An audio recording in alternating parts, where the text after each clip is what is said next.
they were crossing lines that you were uncomfortable with, but you never told them that, so they continued to do it. Exactly. Okay. So Lori just looked at me and was like, nanner, nanner. Nanner, nanner, nanner. You're listening to the Nacho Kids Podcast, where we discuss all things step family related. Real stories, real people, real help. Your hosts are the creators of the Nacho Kids Method and the Nacho Kids Academy Step Family Coaching Team, Lori and David Sims. Hey, David. Hello. What you want to talk about today? I want to talk about this thing you have coming up. What thing? What are you talking about? This announcement. Oh, you're going to make me commit by telling the world about it. That way I can't push the date out. How did you guess? Because, pre-COVID, this was something that was supposed to have been done earlier. Well, a lot of things have happened. Like what? Like, well, we started, I don't even want to talk about that. All right. So are you going to do it? Are you going to commit to it publicly? Yes. Are you going to commit to it publicly? Because I need your help. I'm waiting on you. I'm waiting on you. You are not. I am. You got to tell me what you need. Oh my goodness. All right. We'll talk more after this. Okay. And I'll tell you what I need. Oh, Lord. So, are y'all ready? Are you ready? No, I'm not.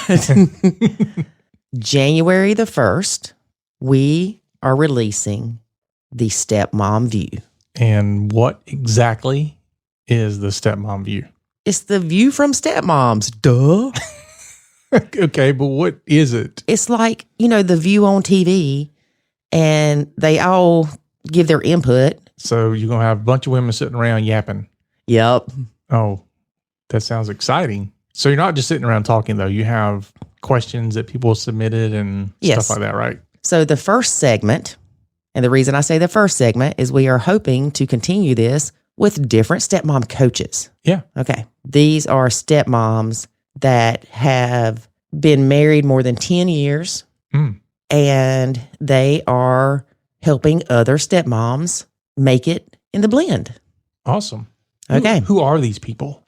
The first segment of people, which I guess I should clarify that the first segment of people have been married 10 plus years, because we don't know about the second segment yet.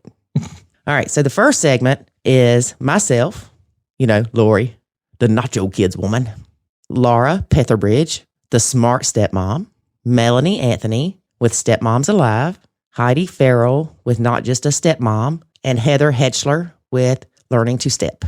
Sweet. Sweet's right. We had so much fun. We had too much fun, really. That's a pretty nice group of coaches. I mean, you walk in the door and you're getting that type of advice from those people. That's pretty impressive. Mm-hmm. So I'm really excited about this. It has actually been a dream of mine, I guess you would say, for several years. Really? Well, yeah, I was talking to you about, I want to do something like The View, and I want to do the Stepmom View. And it's changed around a couple of times, and I'm back to the Stepmom View. Yeah, that'll be interesting. So I'm excited about it. We had people submit questions, and we answered the questions. Now, I'll go ahead and tell you people that don't like long answers. One question probably takes 15 to 20 minutes, 30 minutes, depending. Yeah. Because there's 5 of us. Okay, so one question gets each individual person's input. Yes. Wow. Well, there are questions I think that some of us pleaded the 5th on. Like, I am not qualified to answer that one. It's one of those, not touching that one. No. Next. Like if somebody asks you about co-parenting, you're like, well, like if somebody asks about an IORS child. mm-hmm. Yes, you and I can tell people about how to deal with an IORS child because we've learned through educational purposes and through other people's experiences. Right. But Melanie and Heidi have IORS children. Okay. So some of the questions, they got into more detail. It just kind of depended, Mm-hmm. We started off doing kind of the round robin thing. Mm-hmm. And then we decided, no, you know what? Let's just all talk when we want to. Be like Jerry Springer. And that's what happened. So that's pretty interesting then. So if I'm I say stepmom, but I could be a stepdad too. But if I submitted a question, then all these amazing people who are stepmom step family coaches are going to grab that question and give me an answer. That's right. That's pretty impressive. Yep. It's better than sliced bread, people. All right. So when does it start? January the 1st. Are you sure? I'm sure. All right. So I got to hurry up. We got to record this and I got to get busy. You better get to getting. Yeah, better get to getting. All right. So we will give you more information on the Stepmom View later. All right. Cool. So let's talk about our guest today. Who bees it? Our guest today is stepmom Diane. Hello, Diane. Diane has issues setting boundaries. Common problem. Yes. And David went off the chain. How did I go off the chain? I can't tell everybody. They'll have to listen. They're like, and is there a time he doesn't? This was just one of those interviews that it's a good thing I don't have bells on my head because you just hear me shaking my head at David. Why? David. What? You need to re-listen to it. What did I do? Does bio mom walk in the front of the car or behind the car? I was trying to give good advice. Well, she said that you gave her some ideas to think about. I'm sure I did. Boundaries are hard for a lot of people to have. They feel like they're being mean or they're being ugly or rude or whatever. No. Put up your boundaries. They are healthy, they are needed, and they are valuable. What's interesting is that people will often not put up boundaries because they think the other person, for example, like you said, might think they're mean or feel that they're dismissive at the moment. Okay, that possibly, yes. But when they do that, the person who's not putting the boundaries up feels miserable about it. And like, so why would you allow yourself to be miserable and tormented by something just to save a little bit of face with somebody else? Because some people would rather hurt themselves than to feel like they are hurting others. But putting up boundaries is not hurtful if you do it right. Right. And we gave some examples of what not to do. Gave some examples of what not to do. In this interview. Yeah. So, I mean, boundaries are awesome. Honestly, I think people appreciate boundaries, but it does come down to how it's presented. Well, what's that saying? The only people that get offended by boundaries are those that can no longer take advantage of you. I've known a few of those people. I think there's a better saying than that, but that summed it up. Yeah. Let's quit talking, David. I got work to do. Yeah, you sure do. Yeah. All right. So let's dive into this interview with Diane after a word from our sponsor. There is a way to save your sanity and your relationship, and it's called the Nacho Kids Academy. In the Nacho Kids Academy, you will learn the skills and knowledge to properly nacho, techniques to handle step family challenges, ways to improve your communication, and much, much more. Visit NachoKidsAcademy.com and sign up today to join other step parents who are seeing the life-changing benefits of nachoing. Again, that's NachoKidsAcademy.com. Today we have stepmom Diane. Hey, Diane, how are you? Good. How are you doing? Good. David is here with us, Diane. Watch out. Wonderful to hear. You didn't sound very wonderful. I'm sorry. That's okay. I'm excited to meet with you both. Yeah, I'm sure you are. Yeah, she's heard you on the podcast. She's scared now. So we had a coaching call the other night, and the lady on the coaching call wanted to know where the davidhaters.com website was. Oh, Have you bought that for me yet? No, I'm not getting it for you. All right. Then I'm going to have to pay somebody more for it. So anyway, so let's talk to your guest. Don't talk to me. Well, you brought it up. All right, Diane. David, behave. How long have you been blending? about 8 years now. And how many step kids, bio kids, hours kids, all that happy stuff? I have 4 step kids, no bio kids, all of them girls. Oldest ranges from 18. The youngest is 8 right now, and I am a step grandmother as well, and soon to be step grandmother twice over. Wow. So the oldest is 18? Yes. Wow. Are they still living at home? No, she is out of the home. Okay. Is she getting ready to have a second baby? Yes. Okay. Second one is on the way. Yep. Goodness. Yep. It's been a fun ride. We'll peel back that onion. So when you started blending, Yes. that means the girls were 10 and 0. Well, she's about to turn 9, so she was 1. She's about a year old when I met her. And the oldest would have been 8 turning 9. And then I've got 2 in between those. The current one is 14, and then there's a 17-year-old as well. Okay. So was the 9-year-old, 8 or 9-year-old, the challenging one because they were so much older? Yeah, I think so. She had a lot of underlying health issues that I wasn't really able to do much about. And I really think that she had a lot of extra responsibility put on her. And so she rebelled pretty hard as soon as she was able to, as soon as the thought occurred. Mm-hmm. Yeah. I was wondering if the whole having kids that young was part of the, I need to get out of the house and get away from you guys. Possibly. So how often do you have them? They come and go as they please, really. Right now, with the whole COVID pandemic, we're seeing the 8-year-old. She's got a different mom than the older 3, but we see her, we're trying to do every other weekend. Just depends on how the numbers are looking in the areas. But the oldest 3 jump back and forth between their mom and dad's houses at leisure. So sometimes it's not at all for 2 weeks because they're spending time with friends, or at least pre-pandemic. And they just, when they want to visit, they're over here, they're hanging out because they only live like a 10-minute drive down the road. Well, that's good. Yeah. So you deal with 2 bio moms? Yes. How's that going for you?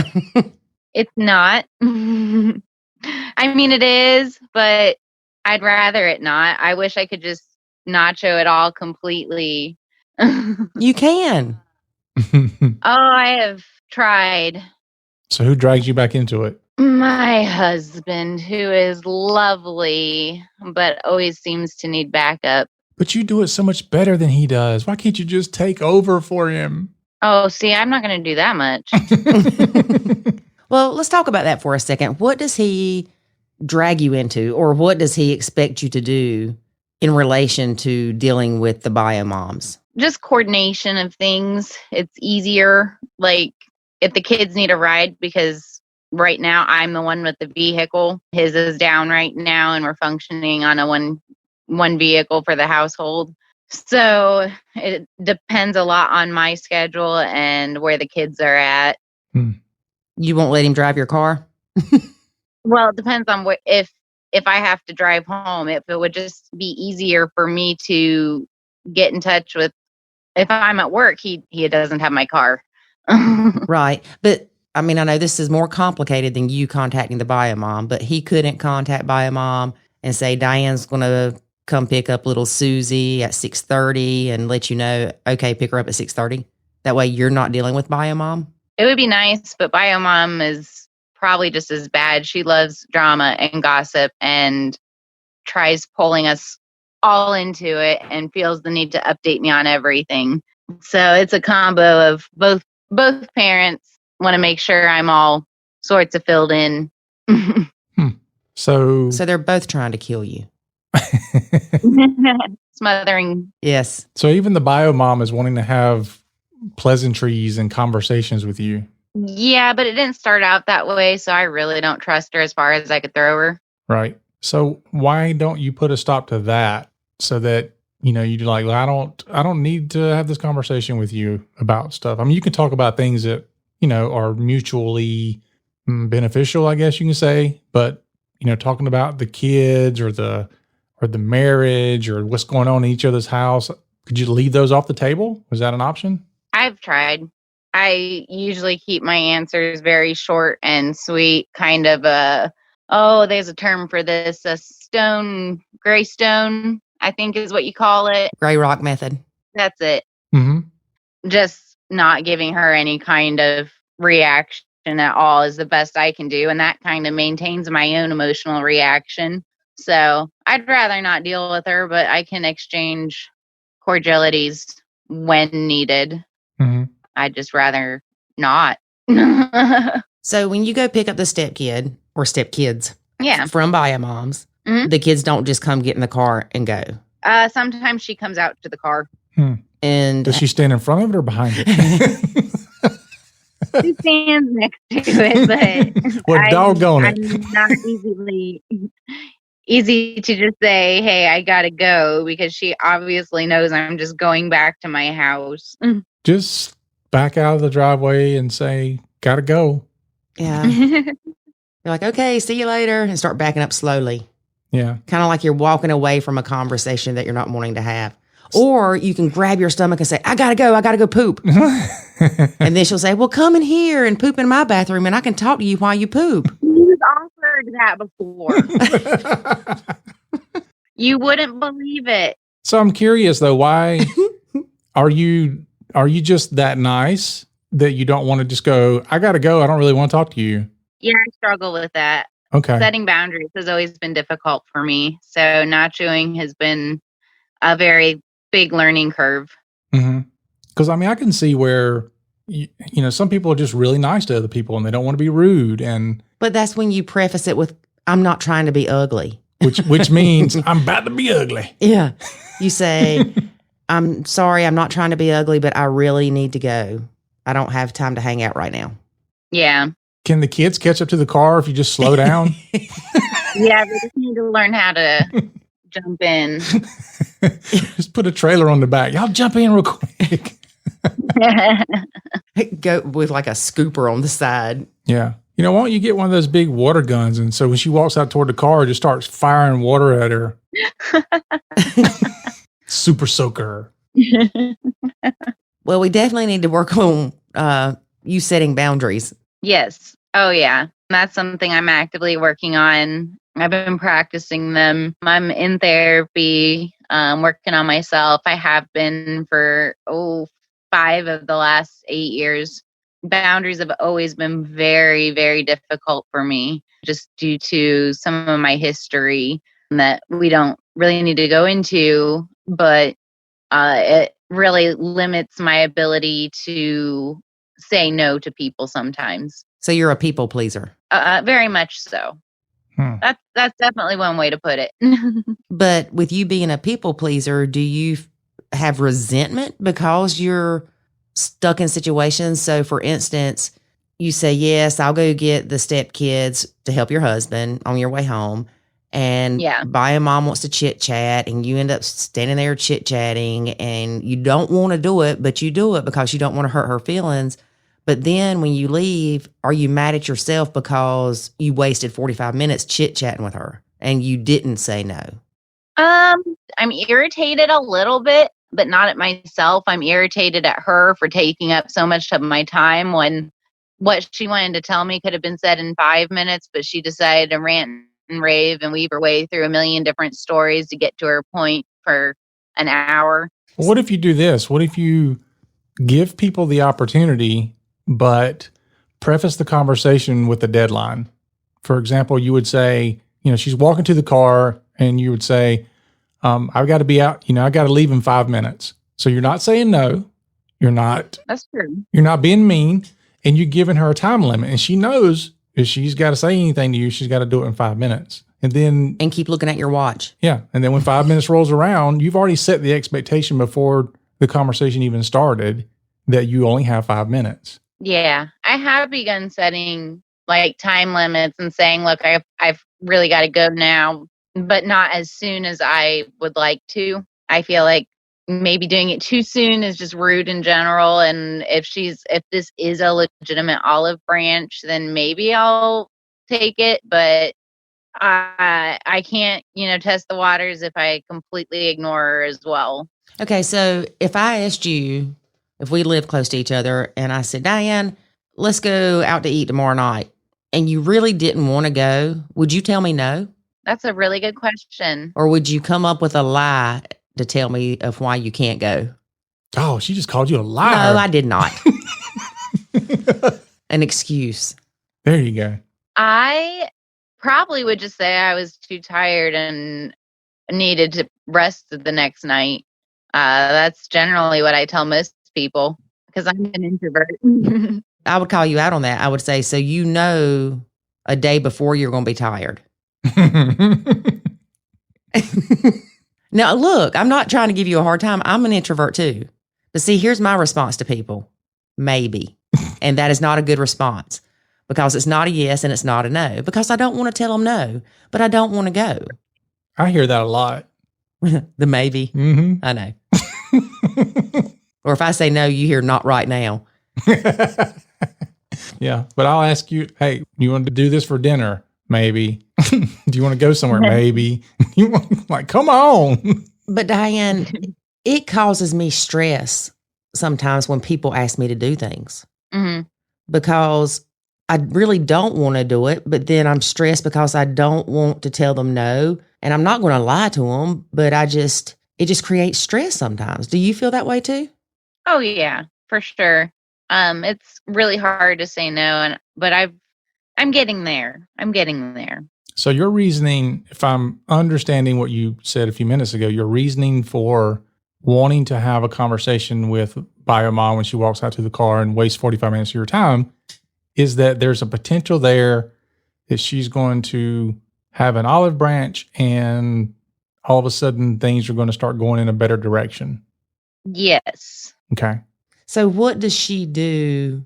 She is significantly less high conflict now that she's had the kids live with her for more than just visiting her on weekends. What does it look like to you when we say the olive branch and the relationship with her will change? What does that look like to you? Draw me a picture of what you're talking about that looking like. I would just like to interact with her and not feel stressed out. Okay. So you want a relationship with her? Not necessarily. I mean, I could do without. It's not a need. It would have made things so much easier on the kids over the years if she could have been cordial most of the time until just here. I would say the last year and a half or so, she's started being cordial towards us. What about this? What if it is that if there's an olive branch there and the relationship is better, is it that you feel that you can step back some and then your husband will be more involved because the conflict is down and you can kind of say, all right, I've calmed everything down. It's all yours now. Leave me alone. I try. I feel like he expects a lot out of me, even though he says he doesn't. And I think that's on me. Mm-hmm. Yeah, because if you're not setting boundaries, there's Right. no boundaries. Right. You are boundaryless. Yeah. I have just begun setting boundaries with my loved ones. I've had to practice doing it with people not so close to me.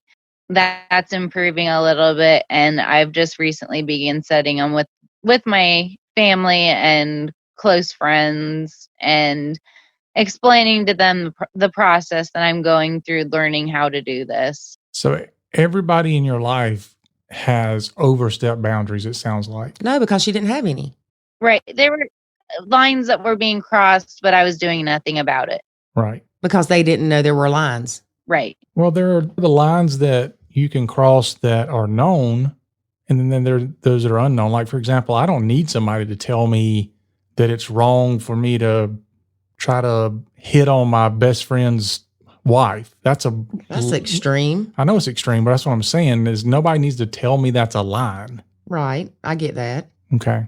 Well, you said people are crossing boundaries they didn't know they were crossing because they didn't know there were boundaries there. And I'm like, well, not all of them are that way. Some of them are Right. just known.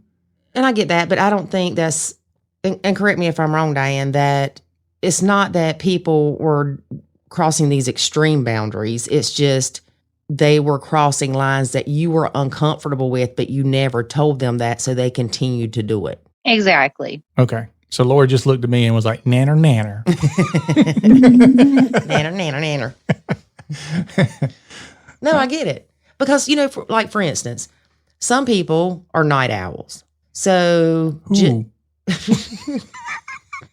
so just say that you have a friend that's a night owl that lives, 15, 20 minutes away, and they come to our house at 10 o'clock at night. Mm-hmm. Well, That's my bedtime. Mm-hmm. Oh my word, I don't even know if I'd be awake. So I need to let it known that that's a boundary they are crossing with me. Right. That's when I can tell them, say, look, dude, you can't come over here at 10 o'clock at night. It's bedtime.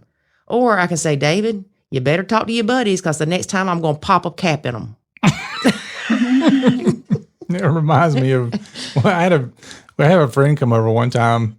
You know the story? I do. So he came, and he only comes over maybe 2, 3, 4 times a year. So it's not like he's over here all the time. And we love him to death. Yeah. And he comes over at, I don't know, like 6 or 7 o'clock in the evening. It was earlier than that. Was it? It was like 4 o'clock or something. So by like 11 o'clock at night, he's still here.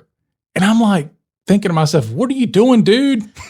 And I'm giving David these looks like, you can read my eyes, David. I'm going, hello. Is he going to go home? I know. And I'm like, I don't know, Lori, maybe you need to leave the room. Maybe he's got to tell me something. Like he just had this, he lingered, which he normally doesn't do. Mm-hmm. And I was like, it's like he wants to tell me something and he just he can't bring himself to do it. And he was here for hours. And I was like, please go home. Be like, we love you, but you've overstayed your welcome. Yeah, you got to go. Right. I don't remember if I finally went to bed, I think you did. but he never did talk to you about anything. No, he never did. So I was like, maybe he just wanted to play my PlayStation all night. I don't know. Yeah. Yeah, because he was doing the VR thing. Yeah. He was fighting himself or something. I don't know what he was doing. So I don't know. Maybe he didn't want to talk to me. Maybe he just didn't want to go home. Yeah. But boundaries are very important. They're very Right. important for you to have them. They're very important for the bio mom to have them. The stepkids even. They need to Right. see that it's good to set healthy boundaries. Oh, yeah. Oh, I agree. And I get that it's hard to do it because especially being a people pleaser, you feel like putting up boundaries makes you mean. Yeah, I feel it comes off as rude or I fear I'm going to upset somebody. I struggle a lot with anxiety and depression. So those make it especially hard to be able to set them because I'm always nervous about the consequence of doing so. So are you in your 20s or 30s? I just turned 30 this year. Okay. In my young 30s. Right. So when you get closer How'd you know that, David? Because once you get closer, like 45 or 50, you don't give a crap about hurting somebody's feelings. He'd be like, no, I'm not going out to eat with you. Number one, I don't want to take a shower and I don't want to have to get dressed up to go stand in line to eat and then get home late and be tired and full and overeat and da-da-da. And they're like, okay, I'll never ask you to go anywhere again. I'm telling you, the older I get, the more I look at like my grandparents and great-grandparents and I understand why they were so grumpy. It's not, I don't even look at it as grumpy. I look at it as you realize that your happiness is just as important, if not more important, than somebody else's. Yeah, I guess, you're right. It's not grumpy. It's more like I don't have time to put up with crap. Yeah. And I think I see that in myself and I see that in Lori too. I've always been this way. As we get older, you have less and less tolerance for just stupid stuff. See, you can't even say stupid stuff. Well, what I consider stupid stuff. I got less tolerance for people's invasion of my time. Ah, Yeah. That's about as good as I can put it. I like that. My That is a good way to put it, Diane, because think about it. That maybe would help you compartmentalize it, not as you're being mean, but you're setting up the boundary to not have your time wasted because time is so valuable. Right. which is another thing you'll realize the older you get. Because you can. Because we're closer to death and it's scary. Every second I'm like, one's gone. Well, you do realize that time literally is the thing you can't get back. Like I can lose money and I can get more. I can lose a lot of things. I can lose a car. Some I can weight. lose my house. Yeah, I can lose weight. And I definitely find that. But time is just one of those things where the older I get, the more I look at people in my life and I'm like, are they worth investing my time into? Not giving them my time, but investing my time, because it has to be important, because otherwise I got a lot of other things I could be doing with my time. And once that day is gone, it's gone. And so I guess that's why I get so defensive sometimes of people who want to waste my time.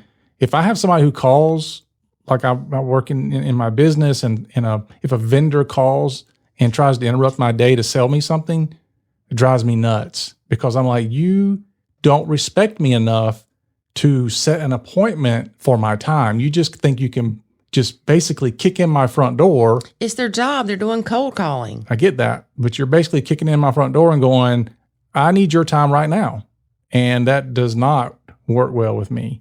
So, remind me never to cold call you, Dave. That's right. But Lori makes a great point, which is look at it as that you're protecting the most valuable resource you have, which is your time. Right. Even if you don't have something to do, because you being an introvert, you need downtime. That's Right. how you recharge. If you don't get that downtime, you are going to be one grumpy, stressed out mess. Oh, absolutely. I have found that out. We used to have the kids full time, moved out of the school district, and they wanted to stay in the school district, which is why they opted to stay with their mom. And then we were able to move back to the region in their district. So they just go back and forth now.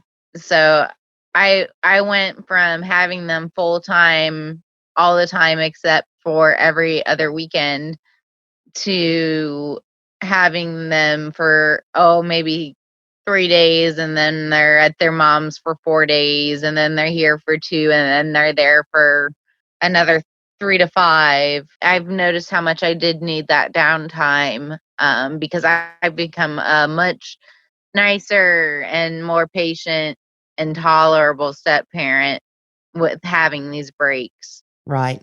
But does it stress you out with them not having a constant schedule? Oh, absolutely. It really irks me sometimes because it means I don't know what I'm making for dinner, or I don't have enough thought out, or I'm going to have to run to the store, or how do I feed these mouths that just appeared tonight with no notification except, hey, I want to come over. Bring your bag lunch with you. Peanut butter jelly time, peanut butter jelly time. I was thinking bowl of cereal. You know, it is frustrating. I think I could probably do a top 5 of blended family issues, and one of those would be dinner or food time. Really? Yeah, because it's either the stepmom stress because the stepkids come when they're not supposed to, or they don't come when they're supposed to. So there's the food preparation part. Either you don't have enough or you're wasting it. Then in my instance, I hated cooking, so it was stressful in the first place. Wait a minute. I hate cooking. I was going to say, you use that in the past tense. Yeah, I still hate cooking. When I would cook and they would complain, that was like stress times a million. And then you don't know if they're going to eat at a friend's house or my parents' house. And, you get all this food cooked and they come home, I just ate. and then you've got the stepkid that loves macaroni and cheese, but you cannot buy a different shape of macaroni. I do. I think dinner time is very stressful, and I get it. Does your husband ever cook? Not as much as I'd like him to. Usually once or twice a week. That's not too bad. No. That's more than Lori cooks. It is not. Y'all, I'm about sick of this mess over here. David. I got to ask him to do it, but he'll do it if I ask him. Oh, that's good. Yeah. I don't even think I can ask David to cook.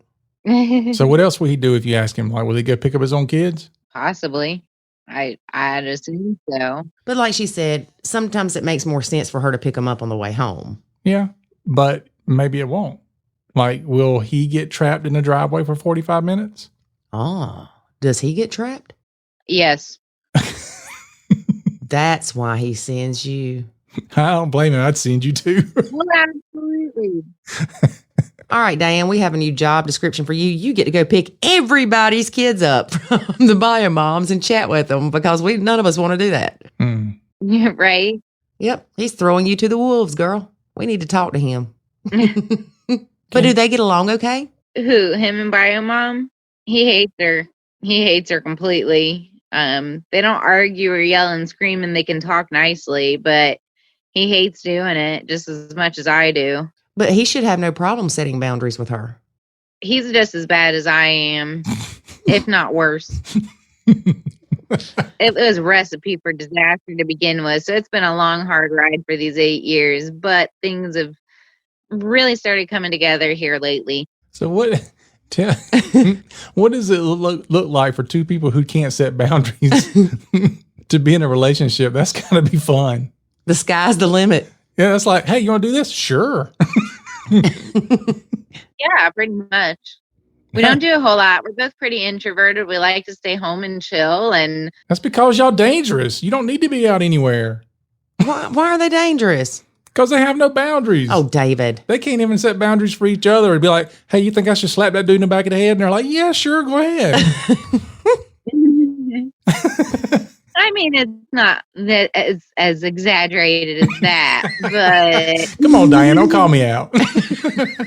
how's it feel? That is interesting, though. But now, does he have a problem having boundaries with you?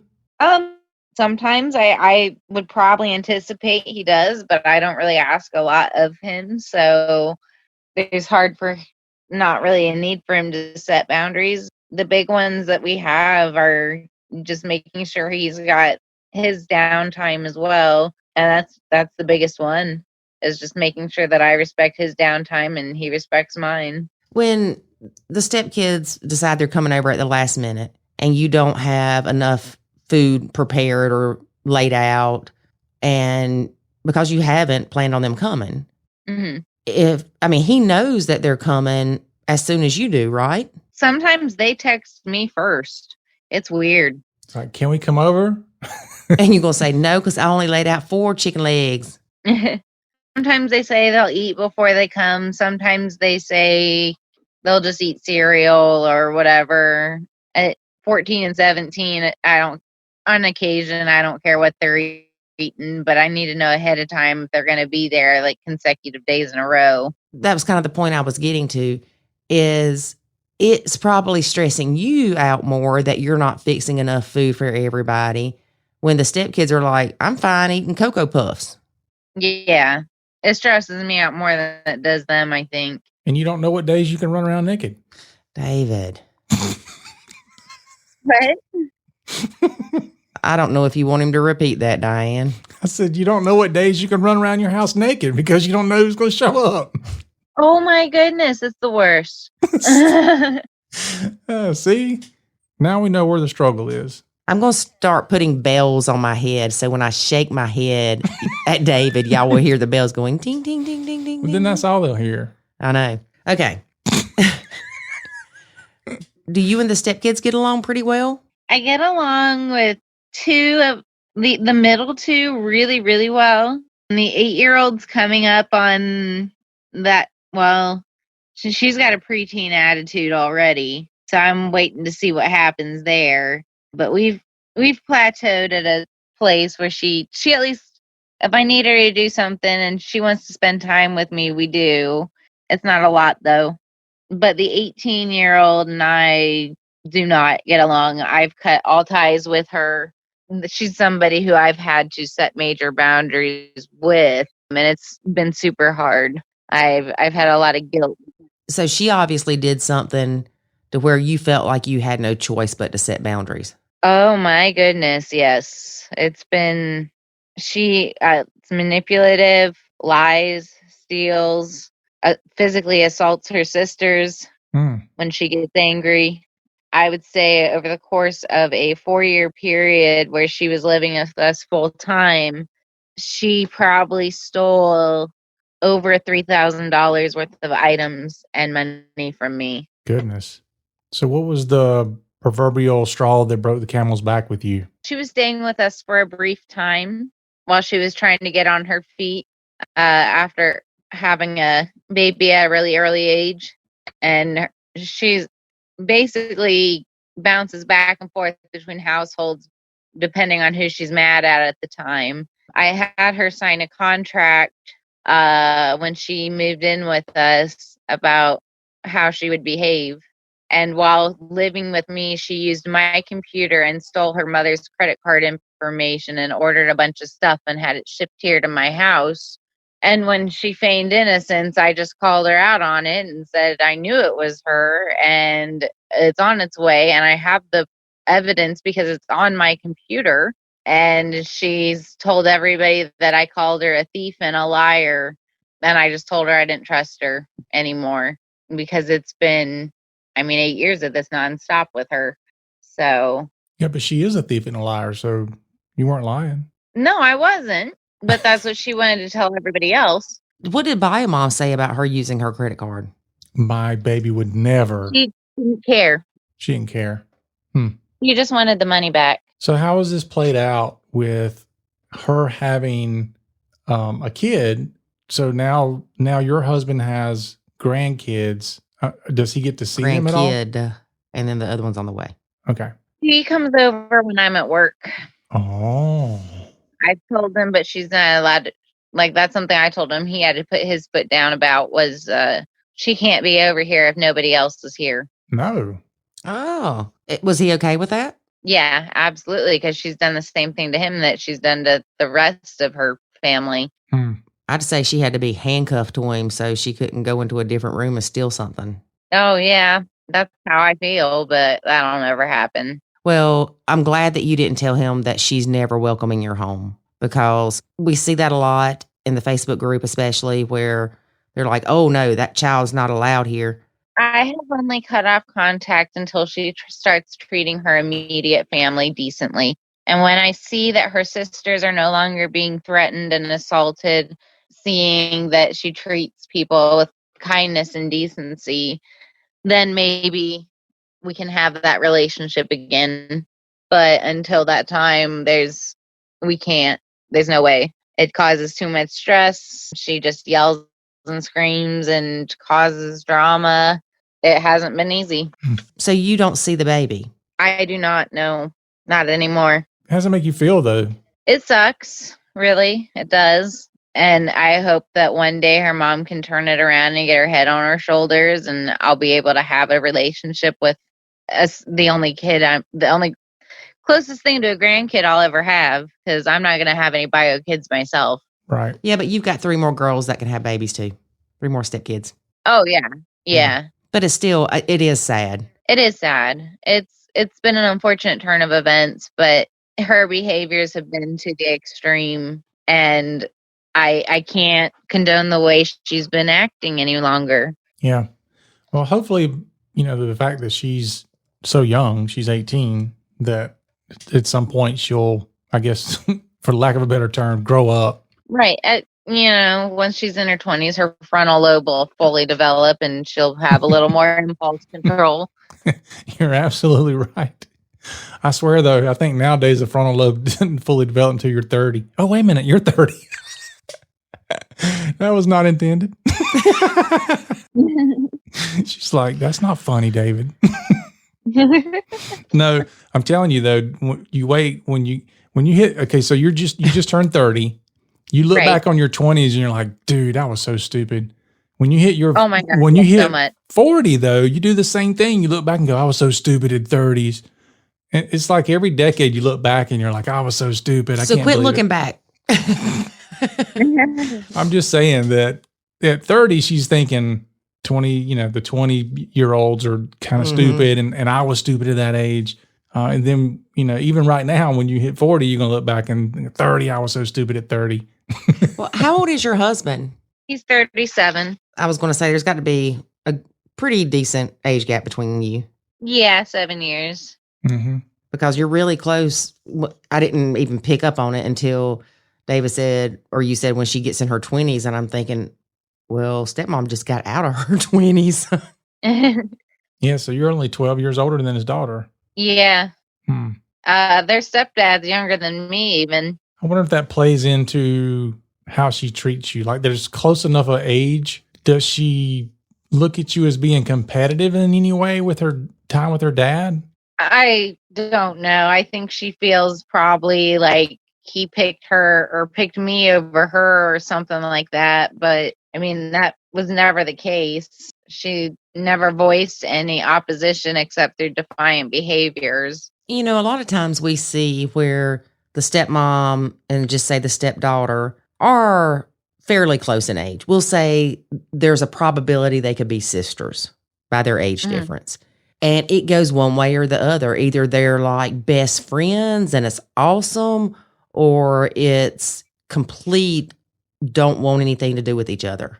Right. And I don't know how much that age plays into it. I know it plays a lot into it because, if you've got a stepmom that's 40 and you're 18, that 40-year-old's going to think a lot differently than definitely a 30-year-old. And you're just, I don't know how to phrase this without making it sound bad that you're 30. Go ahead. I already insulted her. Go ahead. Yeah, the title of this is going to be Lori and David Insult Their Guest. You do mature so much as you age, and the 25-year-old stepmom to the 12, 13-year-old stepdaughter, they can go shopping for makeup together and buy the same kind of clothes almost. You know what I'm saying? Mm-hmm. So I wonder if that has anything to do with it, because the next one's what, 14, you said? 17, Oh. 14, and 8. And you don't have issues with the 17-year-old. Nope. She's just fine with me. We're really close. She tells me everything with no issue. She loves to blabber to me about her whole day. The 14-year-old I get along with just great. She doesn't blabber as much, but that's because she's kind of like me and her dad and more on the introverted side. The 17-year-old's very much an extrovert. And then there's the 8-year-old who we only have every other weekend. Okay, so the youngest you only have every other weekend. Right. And what's your relationship with that bio mom? About the same, rocky but cordial. Does she keep you in the driveway? She keeps my husband there when we go for pickup. Oh. How do you feel about that? She don't care. I really don't care because I'm playing on my phone. Oh, you're with him. Yeah. I stay in the car and keep the windows rolled up. So you can set a boundary with her then a little bit. It's more if it's been not an interaction at all. Like neither one of us has made a movement to interact with her. Yeah, so she doesn't come to the car. No. We pull up next to her, but that's it. I stay in the car and just listen to the music and play on my phone. Right. So the younger stepkid, y'all meet the bio mom to pick her up. Right. And then the other 3 stepkids, you pick them up at the bio mom's house. Right. Does she ever drop them off at your house? Yeah, sometimes. And sometimes she picks them up from our house as well. It just depends on if I've taken the medication that helps me sleep or who's able to drive at that moment, who's got the car and which parent's available. Does she want to have those conversations when she comes to your house? I don't know, probably, but she never comes up to the door. She just stays out in the driveway because we listen for her because she'll tell us when she's on the way. Okay. So I always just stay inside. She never comes up on the porch. Sometimes she does, but I hide and make my husband deal with it. See, you are better at drawing boundaries than you think you are. This is just recent development. This has not been the whole 8 years. This has been probably more like the last 3 months or so of just being able to practice putting these into work. Right. That's good. Does bio mom, either bio mom, are they in another relationship? Both bio moms are in serious relationships. The bio mom to the older 3 just got married last summer, and the other bio mom has been in a steady relationship for the same amount of time that my husband and I have been together. So what changed with the 3 stepkid bio mom in the last year and a half? Do you think it's because she was planning on getting married and got married? I don't know. It could be. Maybe marriage made her a nicer person. Maybe being a grandparent made her a nicer person. I don't know. I've been racking my brain trying to figure out what changed so I can figure out if I can trust her or not. No, you can't. She might have got saved. Still, no. And, I know that sounded kind of abrupt, but it's hard for me to understand when the bio mom and the stepmom want to be friends. And I say that there's a difference between being cordial and being friends. Because the last thing I would want to do is talk to David's ex in the first place, much less talk about her, feel like she can tell me about things that happened between them when they were married or if you complain about me, she'd be like, oh, I know. Yeah. Oh, no. I don't want to be her friend. I don't want that to happen at all. So she doesn't try to talk to you about stuff like that. It's just kind of. No, it's just all updates on the kids or the drama that the oldest one has been causing or this, that, and the other when I'm trying to separate myself from all the drama. It's not rude for you to say, maybe you should talk to DH or dear husband.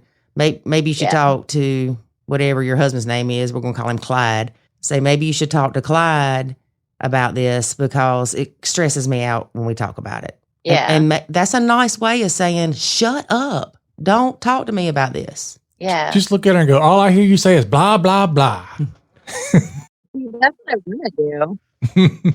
Yeah. Maybe you could glue your window shut. Like, I'd love to talk to you. I can't roll my window down. Then she might come sit in the car. Oh, no. Oh, my word. I'd hope not. Well, you can drive off by the time she gets around to the other side, though. There we go. If she walks around, she has to get in front or behind the car. David. But no, I would never say to tell her, shut up. You know, I don't want to hear that stuff. But really, the boundaries are not to hurt other people. They're to protect you. Mm-hmm.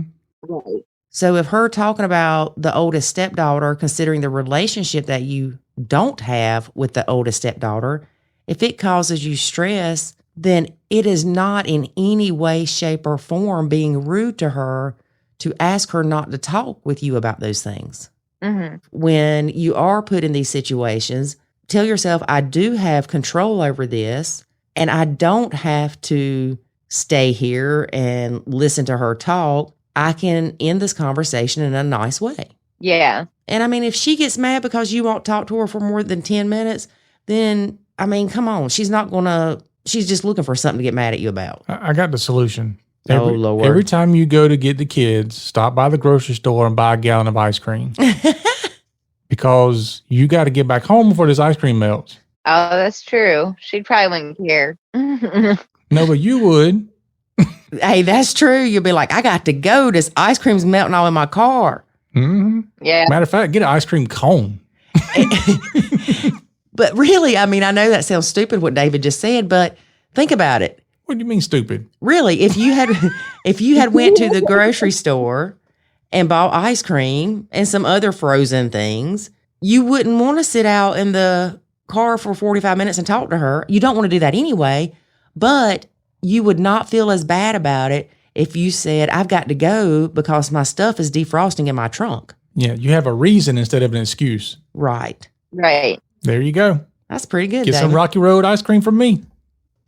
There we go. She's like, I am not going to the grocery store to get ice cream. If it'd save you from 45 minutes of hell, I'd buy ice cream. But she might hate the grocery store. I don't like the grocery store. Or stop by the convenience store.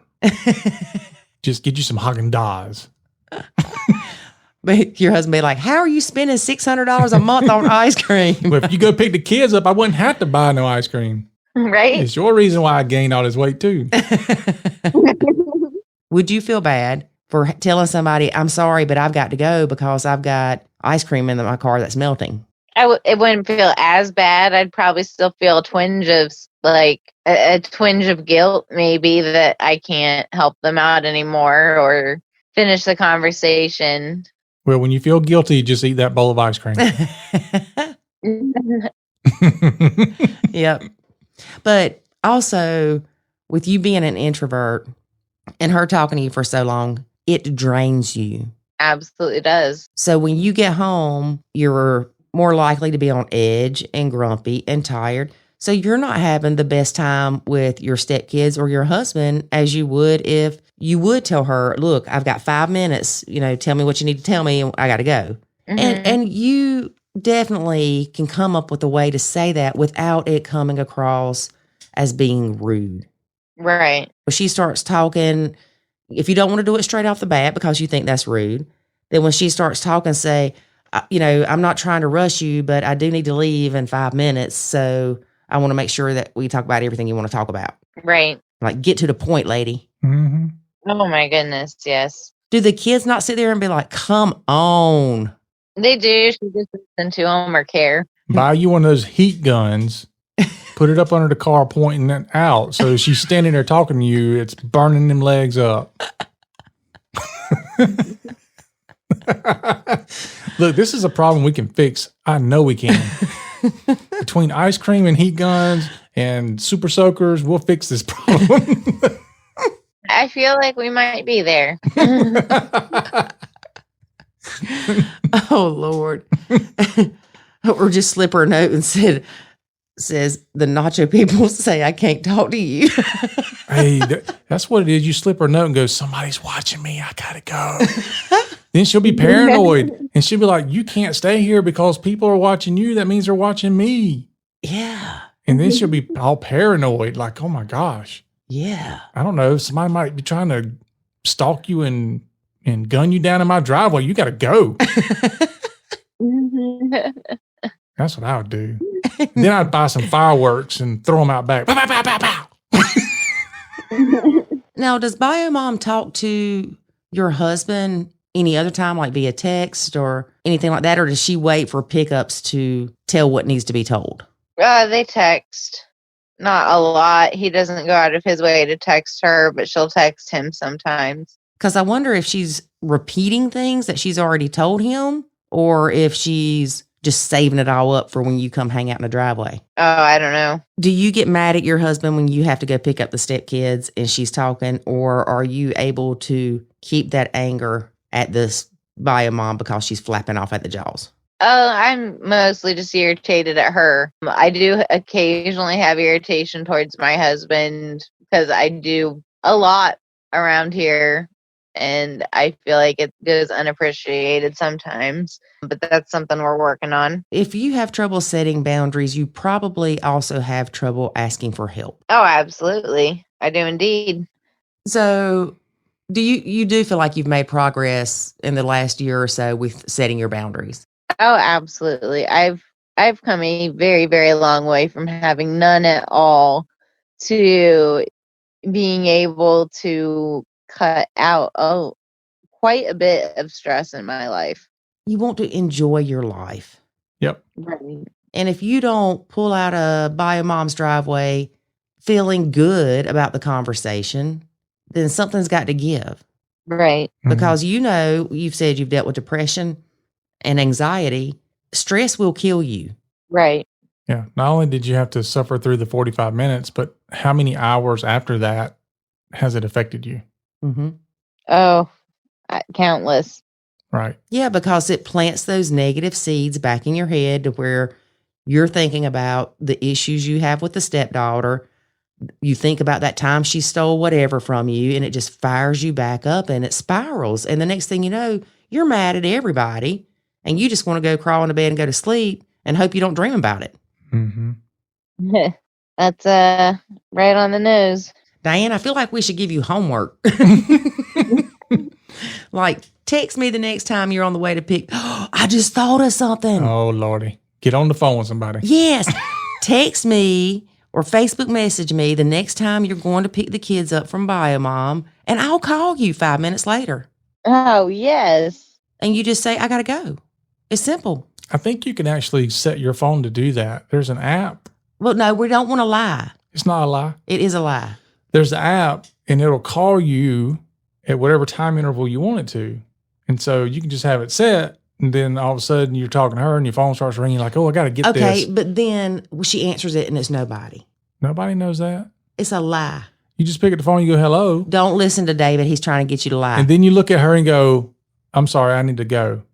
You didn't say anybody was there? David is still lying. Don't you think, Diane? And my ice cream's melting. That's definitely on the line there. See, some people have morals, David. I didn't say lie. All she did But was, it's lying. all she did was say hello, and then I got to go. She didn't say anything like, somebody's on the line, I got to go. But see, she could text me or PM me or somebody else and say, You ain't going to answer the phone. You don't answer my calls. would you hush? And say, I'm on the way to pick up the kids. It takes me 10 minutes, so call me in 15. So that gives you 5 minutes of conversation. Yeah, and then you call her, and I call, and she says hello, and I say, Diane, I need to talk to you. And then you know what Diane's going to say? She says, okay, hang on a second. Bio Mom, I'm really sorry, but I need to take this. No. And then Bio Mom goes, oh, okay, have a good night. And you back out the driveway, and you say, okay, bye, Lori. Oh, that's not lying. Nope, it's not lying. That's not lying. Nope, it's not lying. So I think I'd have some kids busting up laughing, though. Well, we can talk for a minute. I mean, you know. No, what Diane's going to do is be like, I'm sorry, Lori, this is a bad time. And you're going to be like, what just happened here? Be like, she won't put that boundary up. And she's like, I couldn't do it. I just couldn't bring myself to do it. I'm like, see, you should have had the phone ring and nobody be there. No, she won't even answer. She'll be like, decline. Mm-hmm. She'll be blocked. I'm going to block Lori. She won't leave me alone. Mm-hmm. I got to put up some boundaries for Lori because she won't quit calling me. But you know what? In all seriousness, while I'm thinking about that, your husband could call you.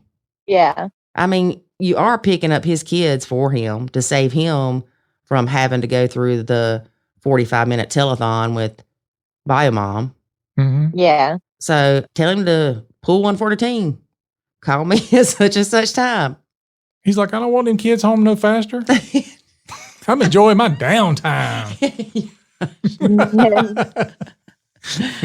Anyway, you know, Dave and I can come up with all kind of crazy stuff. So I'll probably send you a Facebook message later with some more crazy stuff we thought of. Well, if it gets cold in your area and the driveway ices up. It gets cold in our area. Yeah, all right, take you a 5-gallon bucket of water and pour it beside your car and watch Bio Mom slide down.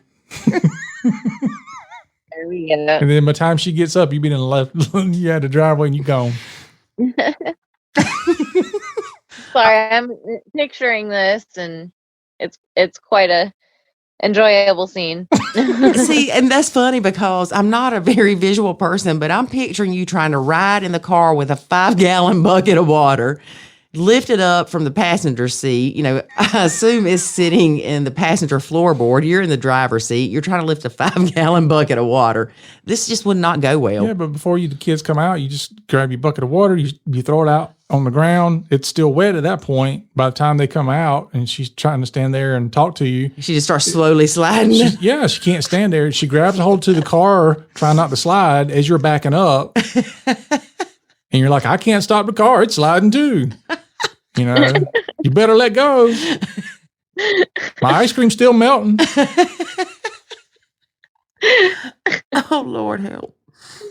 Okay, Diane. I think we solved the problem. I think we had a breakthrough tonight, Diane. I feel good about this.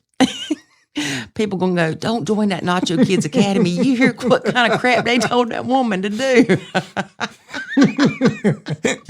I guarantee you, if you tried, it'll work. Hey, I know the ice cream thing would work, and you wouldn't be lying because it'd be melting. Even if it gets cold there, Lori, you'll have the heater on in the car. I figured it out. Lori wants you to call her because you have ice cream. Is that it? Well, yeah, I mean, you know, I like ice cream. I didn't get these COVID cheeks by just sitting here eating celery. Oh, I know. Mm-hmm. All right, we got to let Diane go because she's got to rest after talking to us. I know. Because I need to rest after talking to us. I ain't lying. We drawing some boundaries. You got to go. Well, Diane, we really appreciate you being a guest on the podcast. I appreciate your time. Thank you. And we have no doubt that the next time we talk to you, you will be like boundary booting mama or something. Help me think of something. You'll be boundariful. Yeah, you'll be boundariful. There we go. You'll be teaching other people how to have boundaries. Mm-hmm. I hope so. Yep. Think positive. You will. Yes. You will. Yeah. Well, it's good talking to you. And stay in touch. Like, let us know how all that stuff works out. And we hope to hear back from you about which trick worked. Thank you. I appreciate it, guys. Absolutely. You take care. You too. Bye-bye. Bye-bye. All right, David. Yes. We see this a lot where the stepmoms struggle with trying to have decent relationships with the bio mom. Right. We also see where the bio dad, we'll say, or one of the bio parents gets the step parent to do the dirty work. Yeah, because they don't want to. Yeah. So all you people in the house that your significant other is making you all stressed out by you having to deal with the other bio parent because they don't want to throw that crap back on their lap, girl or boy. Yeah. I mean, I know there are some people, because we talk about this, often with people in the academy, you have to decide whether or not this is something that you should be doing or should not be doing. In most cases, you should not be doing it. But there is a time where maybe it is best that you become that buffer. But in most cases, especially when people come to us, by that time, they're like, look, I don't want to deal with high conflict bio mom. Somehow I got thrown into this. And this is causing me all types of stress and pain. And we're like, why are you doing it? So, ask yourself that question. Right. And remember, we do teach the Nacho Kids method. And part of that method is identifying your triggers and figuring out what's causing you stress. Yep. Okay. So if it's causing you stress to deal with the bio mom and it causes your significant other stress to deal with the bio mom, whose baggage is the bio mom? The other person. That's right. But I mean, I know why it happens, because why wouldn't you do it? You know what I'm saying? It's like, okay, I don't want to deal with her. She hates my guts. I've got somebody else who could possibly deal with her for me, and we don't have to deal with each other. Well, in some relationships, that works out great. Mm-hmm. Like the stepmom and the bio mom end up getting along and everything's hunky-dory, and it's fine. And that's great. Yeah, but sometimes it's not even a matter of, like, I didn't care if you and my ex got along. I just didn't want to deal with her. And I didn't expect y'all to get along, but as long as you weren't fighting her, I didn't care. You never expected me to take over your interactions with her. No. Now, I would have loved for you to take over the interactions between me and my ex, but... And you've never asked me to. Because I knew it wasn't your responsibility. That's right. It was mine. Yeah. Now, granted, I've never dealt with him directly, but I have helped you in formulating responses to him sometimes. More like, don't worry about all that. Just reply, okay. And it's funny because you would do the same thing I would do, but you would tell me, just put okay. You don't have to reply to all that crap. Look, I know it goes back to the whole thing about, I will tell, or people will tell you to do something that they won't do. It's like, my advice is for you, but I can't take my own advice. It's called being a hypocrite. Yeah, that's a bad way to put it. But yeah, I would do that. I'd be like, you should just say okay in your reply. But then, when I got some scathing email from my ex, I would not take that advice. Well, I finally did.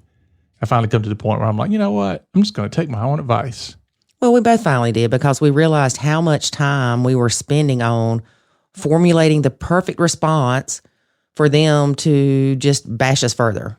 Well, it wasn't even that. It was like you had to, for me, I had to like categorically defend every single thing that she put into an email. Well, I was doing the same thing.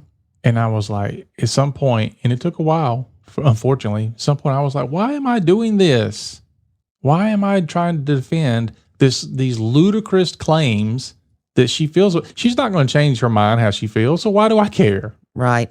And that's the point you have to come to, is they're going to think what they want. Don't waste your energy. You know what? Don't spend precious time away from your kids because you're sending an email or responding to an email from the ex and you're trying to formulate it properly and it take you 2 hours. Mm-hmm. That's what stresses you out. 2 hours, that was a minimum. In hindsight, you will regret spending that much time to respond to a ridiculous email than spending time with your kids. Mm-hmm. Now, there are times that you do need to respond to emails when it comes to school stuff, doctor's appointments, medical things, things of that nature. Just respond to everything as if it is going to be documentation for your court case. As it may. Because it probably will show up in court. Exactly. Be direct, short, sweet, and to the point. Mm-hmm. Yep. And if it has nothing to do with the kids, don't address it. Then, who cares? Mm-hmm. Right. Don't get into the arguing back and forth or, She's like, I think you should have. Oh, okay. Well, don't even respond to that. I don't care what you think. Don't care what you think. Yep. Or if she says, you need to be feeding the kids healthier meals when they're with you. Blah, blah, blah, blah, blah. Don't respond to that. Just don't respond. Yep. All right, that's enough of that. I got to go. I got work to do. All right. Move right along. Yeah. All right, so join us next time when David says... I sure hope you get this Stepmom View thing going because you got like a week left. No, don't. No, you're stressing me out. Oh, gosh. Okay. Yeah, keep your fingers crossed. I got a lot to do.